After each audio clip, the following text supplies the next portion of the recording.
Le mouvement de la base ne peut pas se faire sans la défense et l'approfondissement et l'extension de ces fameux droits de l'homme. Et sur la conquête de nouveaux droits, le droit à la ville. Ces gens-là souhaitent-ils s'installer dans la ville? Ils le veulent puisqu'ils réclament contre l'isolement, contre la ségrégation, contre les manques de ceci ou de cela, d'équipement, de culture. Ce mouvement est extrêmement profond et c'est un mouvement à la base. C'est lui aussi qui tend à donner une nouvelle figure au monde.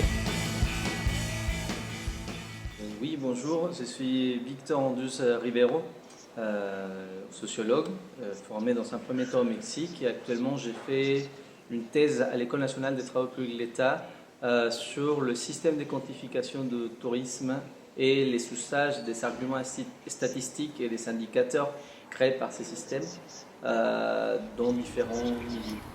Aujourd'hui, j'ai présenté l'une des pistes de réflexion sur les usages justement de ces données statistiques, de ces indicateurs.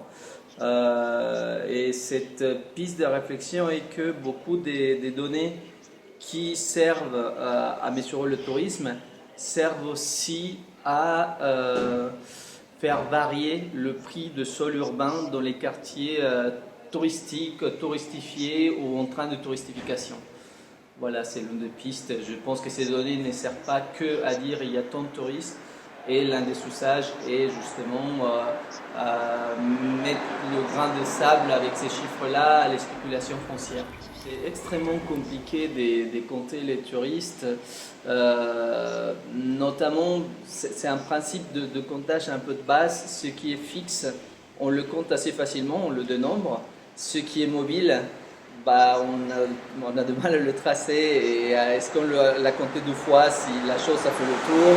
Est-ce qu'on ne l'a pas compté parce que c'est sorti des visors? Alors parce qu'on compte à un instant T, si la chose n'est pas là quand on a compté, est-ce qu'elle est passée sur le radar?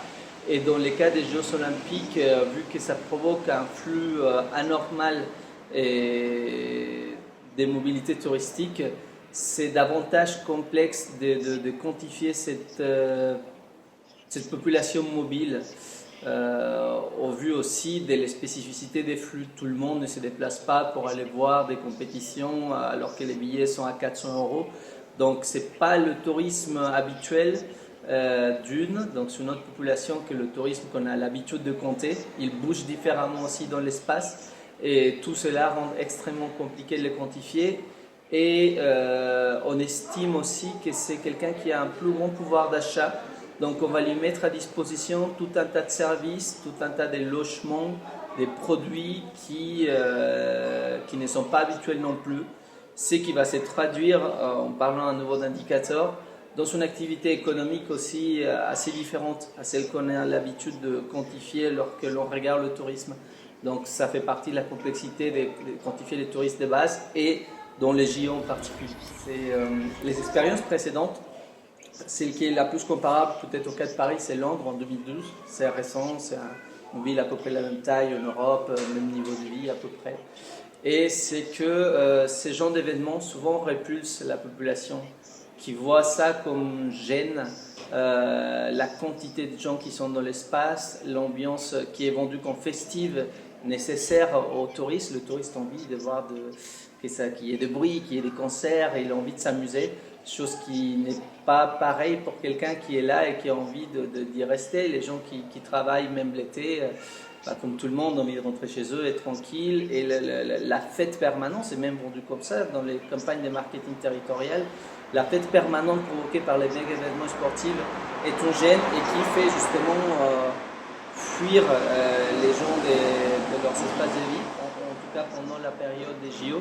Et aussi, là, lors d'un entretien que je faisais avec une personne de la Chambre de commerce, elle m'expliquait que ce qui est vendu comme une aubaine pour les commerces, pour beaucoup de commerces, c'est vraiment catastrophique.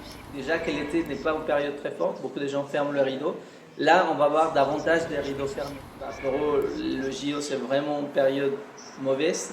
Ça change leur activité commerciale. Et pour les résidents aussi, le rythme, au vu de son analyse rythmique de la vie, le rythme imposé par ces gens de fêtes permanentes des 4 semaines, 3 semaines, n'est pas souhaitable pour quelqu'un qui n'est pas avec une prédisposition festive. Donc ça crée tous ces genres d'émissions.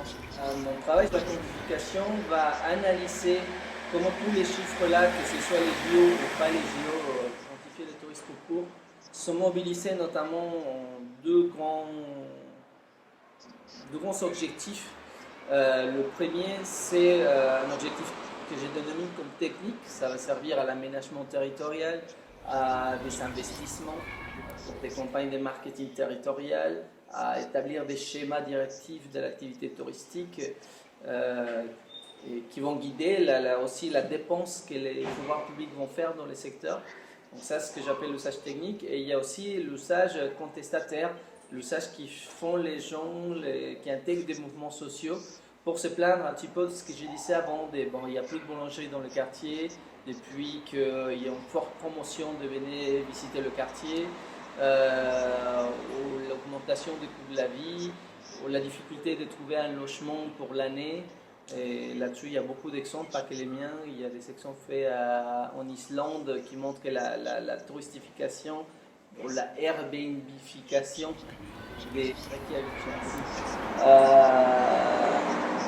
fait que les étudiants, aujourd'hui, il y a même des contrats qui prennent en compte que l'étudiant doit se barrer pendant 3-4 mois dans l'année, ce qui précarise davantage la situation de l'étudiant. Déjà, au niveau logement, c'est jamais trop facile.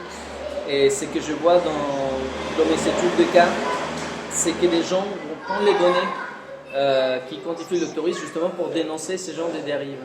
Pour dire non, c'est pas normal d'avoir des pics à Lyon pendant la fête des Lumières, des 2 millions de gens pendant 3 jours, dans un espace aussi restreint que le Vieux-Lyon. Et ça crée plus de gêne que d'avantages, malgré tous les chiffres qui vont sortir après des retombées économiques. Donc il y a un détournement de la part des mouvements sociaux qui m'intéresse beaucoup, de prendre la donnée statistique et l'utiliser pour raconter notre histoire, ou bien créer la nouvelle donnée à partir des observations directes du terrain, donc contre-expertise, et dire regardez ce qu'on nous dit, c'est bien joli pour une campagne de marketing territorial, mais regardez d'une autre manière, le chiffre change, et au lieu de dire il y a tant de nouvelles chambres d'hôtel, on pourrait dire il y a tant de mètres carrés en moins pour les gens qui habitent la nuit. Et ces détournements-là, c'est les deux usages, l'usage technique et l'usage au sein des mouvements sociaux qui m'intéressent de cette donnée statistique.